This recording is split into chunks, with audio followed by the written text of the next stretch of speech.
যদিও গোটা বিশ্বে মুসলমানেরা মার খায়, কিন্তু বিজয় হবে ইসলামের। ঠিক কিনা? স্যামুয়েল হান্টিংটন একটা বই লিখেছে, দ্য ক্ল্যাশেস অফ সিভিলাইজেশন, সভ্যতার সংঘাত। সেখানে তিনি দেখিয়েছেন এই সভ্যতা ওই সভ্যতা ওই সভ্যতা। তিনি বলেছেন পৃথিবীতে অনেক সভ্যতা এসেছে, চলে গিয়েছে, অনেক ধর্ম জেগে উঠেছে, থেমে গিয়েছে। সর্বশেষ এসে গবেষণা করে বলেছে, সর্বশেষ এমন একটা ধর্ম ডমিনেট করবে যেটা এমন ভাবে দাঁড়াবে গোটা বিশ্বের সব রাজকীয় মসনদগুলোকে চুরমার করে তার পতাকা গাড়বে, আর এই পতাকার মধ্যে লেখা থাকবে লা ইলাহা ইল্লাল্লাহ মুহাম্মাদুর রাসূলুল্লাহ। এই ইসলামের বিজয়, এটাকে আর কেউ থামায় রাখতে পারবে না। জোরে কোন ঠিক কিনা? সর্বশেষ সভ্যতা যেটা টিকে থাকবে, এটার নাম ইসলামের সভ্যতা। এজন্য আমাদেরকে দাওয়াতি কাজ বাড়াতে হবে। রাসূল সাল্লাল্লাহু আলাইহি ওয়াসাল্লাম বলেছেন, আরব দেশে কেউ যদি লাল কপালওয়ালা উট পায়, তার চেয়ে দামি জিনিস আর হয় না। আমরা বর্তমানে কি পাইলে খুশি? কেউ হয়তো BMW পেলে সবচেয়ে খুশি, 1 কোটি টাকার বান্ডিল দিলে খুশি, ডুপ্লেক্স একটা বাড়ি দিয়ে দিলে খুশি, তাই না? কিন্তু আরব দেশে এগুলো পাইলে তারা বেশি খুশি হতো না, তারা লাল কপালওয়ালা উট পেলে খুশি হতো বেশি। বিষ্ণু ঈসা ইসলাম বলেন, তোমার কারণে যদি কেউ অন্য ধর্ম থেকে ইসলামে আসে, জাহান্নাম থেকে জান্নাতি হতে পারে। লাল কপালের উট পেলে তোমার যত খুশি হওয়া উচিত, তার চেয়েও তুমি বেশি খুশি হয়ে যাবা। এজন্য আমাদের দাওয়াতি কাজ বাড়ানোর দরকার আছে না নাই? উই অল আর দাঈ ইলাল্লাহ, আমরা সবাই দাঈ। দাওয়াতি কাজ আমাদের সবাইকে চালিয়ে যেতে হবে। আমাদের কমিউনিটিতে, আমাদের সমাজে, আমাদের গ্রামে, আমাদের ওয়ার্ক প্লেসে, যে যেই জায়গায় কাজ করি, যে যেই বাজারে ব্যবসা করি, ওইখানে আমার দাওয়াতি কাজ চলবে। ঠিক কিনা? আল্লাহর দেয়া ধর্ম। ইসলাম কি বানানো ধর্ম? আমি চাইলেই কি কোরআনের আয়াত চেঞ্জ করতে পারবো? প্রধানমন্ত্রী ডোনাল্ড ট্রাম্প, কোন নবী, পৃথিবীর কেউ কোরআনের একটা আয়াতের চেঞ্জ করার ক্ষমতা রাখে? আয়াত তো দূরের কথা, একটা শব্দ, একটা অক্ষর, একটা নোক্তা। নোক্তা চিনেন? বায়ের নিচে কয় নোক্তা? তায়ের উপরে, সায়ের উপরে, ইয়ার নিচে। এগুলো চেঞ্জ করা যাবে? কথা বলেন। অসম্ভব। কোরআনকে চেঞ্জ করা যায় না। কোরআনের কপি যদি আগুন দিয়ে জ্বালিয়ে দেয়া হয়, কোরআন শেষ হয়ে যাবে? এরকম পরিকল্পনাও করেছিল ইসলাম বিদ্বেষীরা, ভারতবর্ষ থেকে কিভাবে কোরআন সরানো যায়। তারা প্ল্যান করলো ভারতের কোরআনগুলোর মধ্যে আগুন ধরায় দিবে, তাহলে কোরআন শেষ। তাহলে কি কোরআন শেষ? তারা রিপোর্ট পাঠালো ইংল্যান্ডে, no, it's completely wrong, because they don't just write down the holy Quran in printed copy, they memorise the verses of Quran in their own hearts. তারা শুধু কাগজে কোরআন লিখে ছাপাখানায় ছাপায় না, তারা হেফজখানায় পড়ে পড়ে পড়ে পড়ে সিনার ভেতরে কোরআন ঢুকিয়ে রাখে। যদি আগুন লেগে ধ্বংস হয়ে যায়, ধ্বংস হয়ে যায়, যদি আগুন লেগে যায় পুড়ে যায় পৃথিবীর সব বইয়ের দোকান, বিশ্ব থেকে হারাবে না পবিত্র কোরআন, বিশ্ব থেকে হারাবে না পবিত্র কোরআন। সুবহানাল্লাহ পড়েন। কোরআনকে দূর করা সম্ভব না। এই কোরআনকে নাজিল করেছে কে? এজন্য এই ধর্মের বৈশিষ্ট্য হচ্ছে রব্বানি। এটা রবের দেয়া, এটা মন মস্তিষ্ক প্রসূত বানানো কোনো মতবাদ নয়। এই ধর্মটাকে আল্লাহ নিজের ধর্ম বলেছেন। আল্লাহ ইসলামকে বলেছেন দীনুল্লাহ। ইসলামকে কি বলেছে? ওয়ারাইতান নাস ইয়াদখুলুনা ফি দীনিল্লাহি আফওয়াজা। নবী, আপনি দেখবেন লোকজন বানের পানির মতো কালিমা পড়ে আমার ধর্মে ইসলামে প্রবেশ করেছে। এটা আল্লাহর ধর্ম, রব কেন্দ্রিক। এজন্য আমরা যাই করি, যে দোয়াই করি, ওই দোয়ার শুরুতে রব আছে না নাই? আমরা যখন বলি আল্লাহ দুনিয়ার কল্যাণ দাও, আখিরাতের কল্যাণ দাও, আমরা দোয়াটা শুরু করি রব দিয়ে। কি দিয়ে? আমাদের দোয়া শুরু হয় কোন শব্দ দিয়ে? রব্বানা আতিনা ফিদ দুনিয়া হাসানাতাও ওয়া ফিল আখিরাতি হাসানাতাও ওয়া কিনা আযাবান নার। দোয়ার শুরুতে রব আছে না নাই? আবার পরে রব্বানা যালামনা আনফুসানা ওয়া ইল্লাম তাগফির লানা ওয়া তারহামনা লানাকুনান্না মিনাল খাসিরিন। সুবহানাল্লাহ পড়েন। ইসলাম মানব কোনখানে? ইসলাম মানব কতক্ষণ? দেহে প্রাণ আছে যতক্ষণ। ফ্যামিলিতে, সমাজে বাস্তবায়ন করতে হবে, তা না হলে পরিবর্তন আসবে না। আমরা পরিবর্তন চাই। We need change, we have to change, we like change. আমরা এই ঘুণে ধরা সমাজকে কোরআন দিয়ে পরিবর্তন করে দিতে চাই। আমরা বিপ্লবের অংশীদার হতে চাই। আমরা অনাচার মুক্ত সুন্দর সমাজ চাই। সেজন্য এই কথাগুলো, মেসেজগুলো ধারণ করতে হবে, বলতে হবে, শেয়ার করতে হবে, বলতে হবে, শেয়ার করতে হবে, হজম করতে হবে, জীবনে আমল করতে হবে। ঠিক কিনা? তো এইভাবে এই মেসেজগুলো ধারণ করতে হবে, লালন করতে হবে, এবং কোন জায়গায় ভুল করতে চাইলেই আল্লাহর ভয়ে থেমে যেতে হবে। অন্যায় করা যাবে না, কারণ আমি ওয়াদা দিয়েছি। ইসলাম মানবো কোনখানে? না শুধু মসজিদে, মাদ্রাসায়, মাহফিলে, কোনখানে? মনে থাকবে মুসলমান। ইসলাম মানবো কতক্ষণ? পেটে ব্যথা যতক্ষণ। যতক্ষণ পেটে ব্যথা তখন আল্লাহরে ডাকে। পেট ব্যথা নাই, আল্লাহ নাই, এরকম ডাকাইতেছে না? নাই না। সুস্থ অবস্থায়ও ইসলাম মানবো, অসুস্থ অবস্থায়ও, দুঃখের দিনেও মানবো, সুখের দিনেও। তাহলে আওয়াজ করে বলেন, ইসলাম মানবো কতক্ষণ? দেহে প্রাণ থাকে যতক্ষণ। ঠিক কিনা?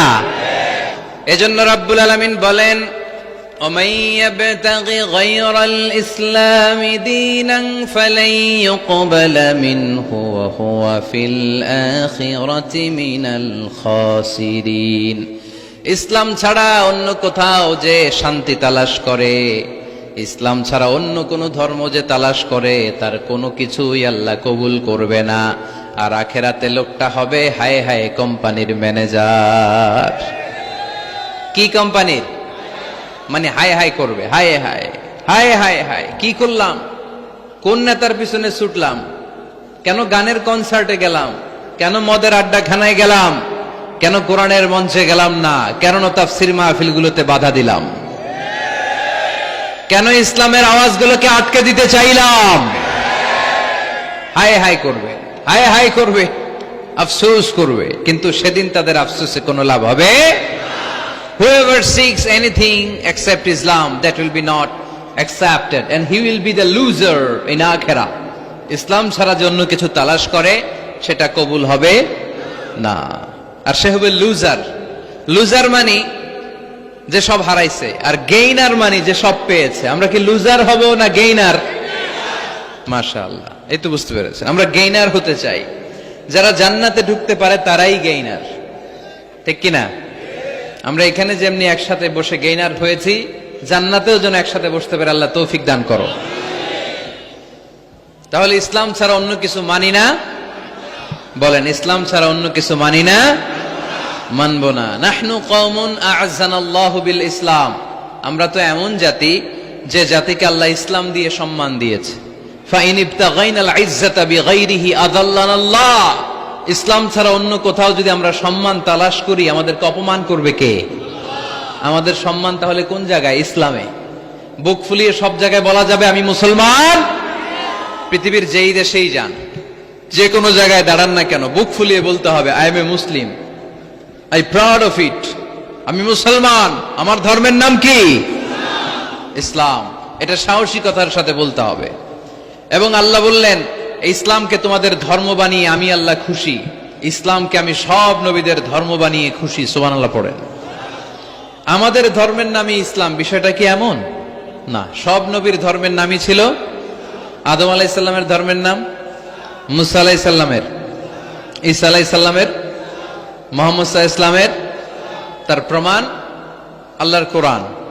রব্বুল আলামিন বলেন, মা কানা ইব্রাহিমু ইয়াহুদিয়াও ওয়ালা নাসরানিয়াও ওয়ালাকিন কানা হানিফাম মুসলিমা। আমার ইব্রাহিম ইহুদি ছিল না, নাসারা ছিল না, আমার ইব্রাহিম ছিল পাক্কা মুসলমান। সুবহানাল্লাহ পড়েন। ইব্রাহিম আলাইহিস সালাম কি ছিল? পাক্কা মুসলমান। তো ওনার ধর্মের নাম যদি ইসলাম না হতো, উনি মুসলমান হইতে পারতেন? জোরে বলেন। তার মানে সব নবীদের ধর্মের নাম কি? ইসলাম। কিন্তু মজার ব্যাপার হলো কোন নবীর সময়কালেই আল্লাহ তাআলা ইসলামকে পরিপূর্ণ করেন নাই, করেছেন আমাদের নবীর সময়ে। পড়েন সুবহানাল্লাহ। দিনটা ছিল জুমাবার, আরাফার ময়দান। বিশ্বনবী ভাষণ দিচ্ছেন। ইন দ্য মিন টাইম আল্লাহ তাআলা কালামুল্লাহ মাজিদের আয়াত নাজিল করলেন, আল ইয়াউমা আকমালতু লাকুম দীনাকুম ওয়া আতমামতু আলাইকুম নি'মাতি ওয়া রাদিতু লাকুমুল ইসলাম দীনা। আজ আমি তোমাদের নিয়ামতকে পরিপূর্ণ করলাম, ইসলামকে পরিপূর্ণ করে দিলাম, কমপ্লিট করে দিলাম। ইসলামকে তোমাদের ধর্ম হিসেবে নির্ধারণ করে আমি আল্লাহ খুশি হয়ে গেলাম। সুবহানাল্লাহ পড়ে। ইসলামকে আমাদের ধর্ম বানিয়ে খুশি কে? কিন্তু আমরা তো খুশি না। আমরা খুশি? কথা বলেন। আপনারা যে খুশি এটাও জোরে কইতে পারলেন না। ইসলামকে ধর্ম হিসেবে পেয়ে আমরা খুশি না বেজার? আমরা খুশি।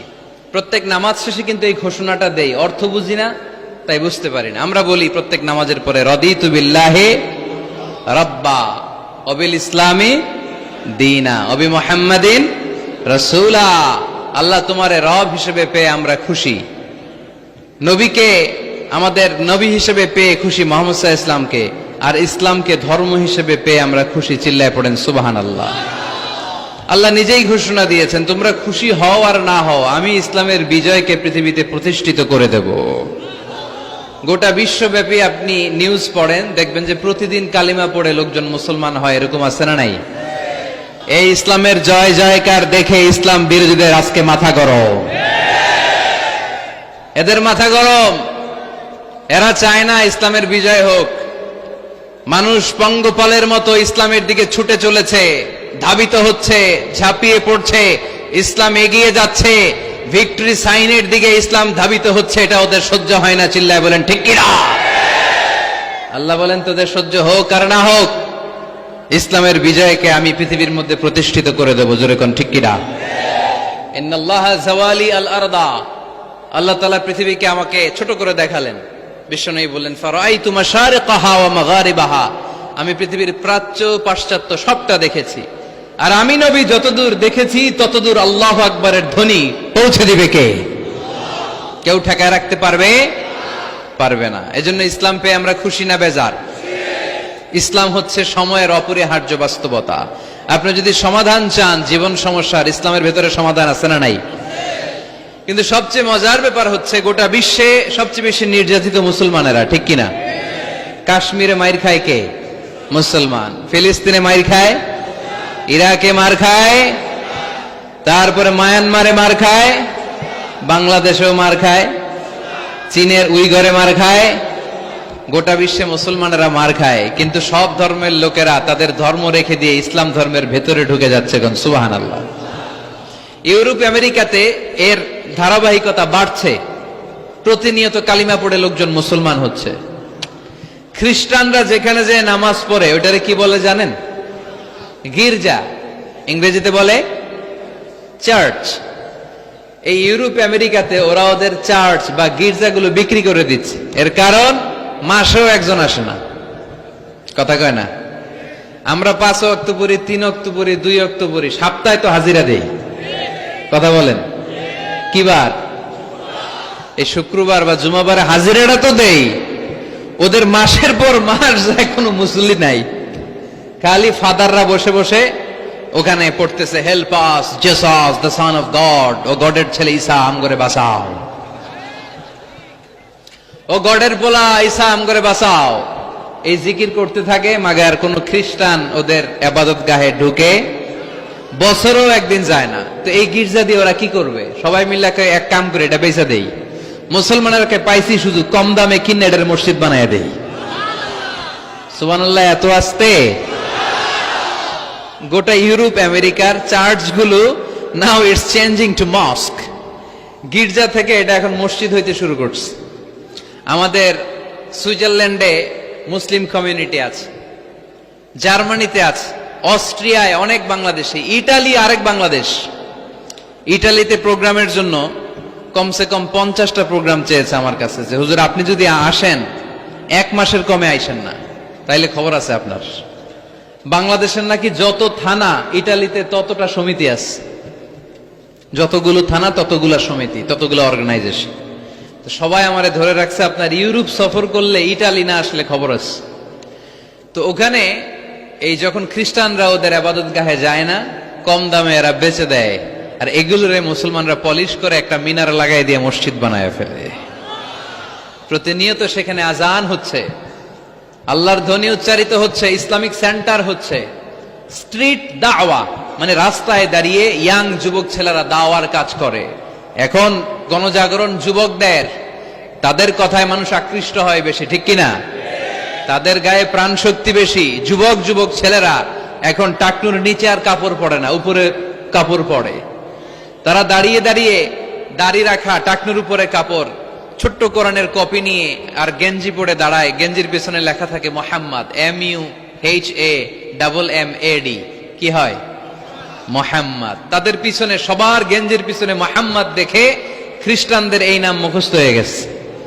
খোদ ইউরোপে নাকি বর্তমানে সবচেয়ে জনপ্রিয় নামের তালিকায় রয়েছে মোহাম্মদ। সবচেয়ে জনপ্রিয় ফেমাস নামের তালিকায় এখন ইউরোপে খোদ খ্রিস্টানদের রাজ্যে মোহাম্মদ নামটা সবচেয়ে জনপ্রিয় হয়েছে। গেঞ্জির পিছনে মোহাম্মদ নাম দেখে তাদের কৌতূহল। ঘটনা কি? এই ছেলেরা ভালো ভালো কাজ করে, রাস্তায় ময়লা থাকে, ময়লা ক্লিন করে, কিন্তু কারোর সাথে কথাবার্তা বলে না, গেঞ্জির পিছনে লেখা মোহাম্মদ। তারা বাড়িতে যে গুগল সার্চ ইঞ্জিনে লেখে যে দেখি তো এটা কি, MUHAMMAD। ইন্টারনেটে গুগল সার্চে যখন তারা মোহাম্মদ লেখে, তখন ইন্টারনেটে বিষ্ণু ঈসা ইসলামের জীবনী চলে আসে। তারা অবাক হয়ে জীবনী পড়তে থাকে। অনেকে পড়তে পড়তে চোখের পানি ছেড়ে অশ্রু বিসর্জন করে। যাদের নসিব ভালো, অনেকে কালিমা পড়ে মুসলমান হয়ে যায়। ইউরোপে যদি এরকম গণজোয়ার তৈরি হয়, তাহলে এটাই প্রমাণ করে ইসলামের বিজয়কে কোনো অপশক্তি ঠেকিয়ে রাখতে পারবে না।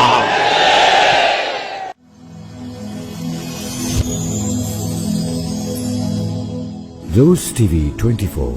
Enjoy by listening to the Holy Quran.